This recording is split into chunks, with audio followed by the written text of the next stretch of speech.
Hi guys. তো আজকে থেকে আমরা নতুন একটি পর্ব শুরু করতে যাচ্ছি পিএইচপি প্রোগ্রামিং শেখার। PHP object oriented programming. তো পিএইচপি অবজেক্ট ওরিয়েন্টেড প্রোগ্রামিং শেখার বেশ গুরুত্ব আছে। যদি আমরা ফ্রেমওয়ার্কে কাজ করতে চাই বা কোনো অ্যাপ্লিকেশন তৈরি করতে চাই, তাহলে অবজেক্ট ওরিয়েন্টেড প্রোগ্রামিং এর বেশ গুরুত্ব রয়েছে।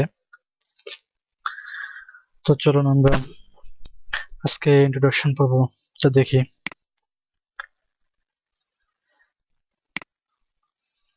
প্রথমেই একটা ভেরিয়েবল ডিক্লেয়ার করে নিই, অবজেক্ট, যার আন্ডারে আমরা স্ট্যান্ডার্ড ক্লাস। তো স্ট্যান্ডার্ড ক্লাসটা হচ্ছে পিএইচপি জেনারেটেড একটা ক্লাস, এমটি ক্লাস। এর মধ্যে আমরা বিভিন্ন ধরনের অবজেক্ট ডিক্লেয়ার করে দিতে পারি। তো অবজেক্টকে এভাবে ডিক্লেয়ার করা দেওয়া যায় যদি আমরা চাই, যেভাবে অবজেক্ট এরো। তো অবজেক্ট ওরিয়েন্টেড প্রোগ্রামিংতে এরো আবার একটা অনেক ব্যবহৃত হয়, এরো। তো এভাবে নেম, আমরা একটা ভ্যালু দিলাম যে ভ্যালু 1।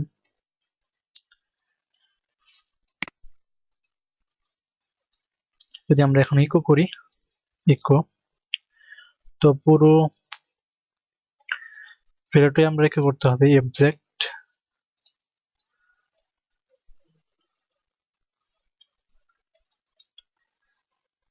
তো ইকো এভাবে করতে হবে। যদি আমরা রান করি এখন, তাহলে দেখতে পাবো যে আউটপুটে ভ্যালু 1 দেখাচ্ছে। তো একে আমরা আরো অন্যভাবেও প্রোগ্রামিং করে এটা কাজ করতে পারি, যেভাবে যদি আমরা কোনো অ্যারে ডিক্লেয়ার করি, যেভাবে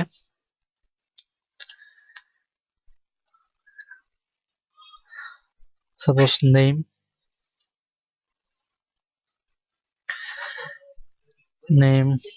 মাই নেম,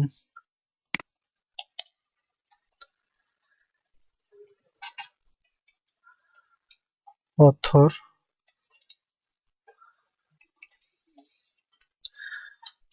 নেম।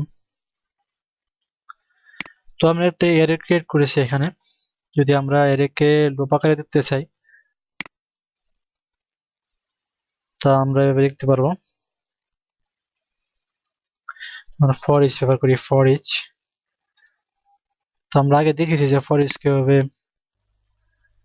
ব্যবহার করতে হয়।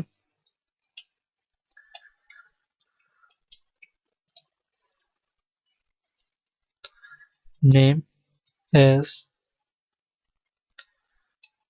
variable names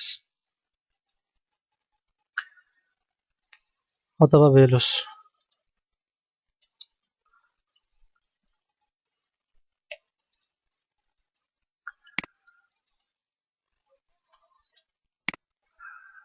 আমরা যদি এখন ইকো করি,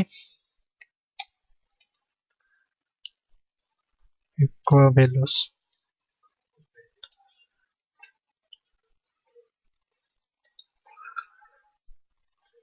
তো এখানে একটা অ্যাপেন্ড করে দিই আমরা ব্রেক অপারেটর,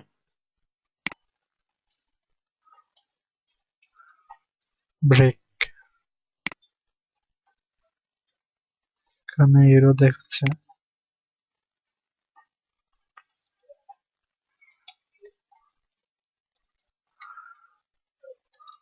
ব্রেক।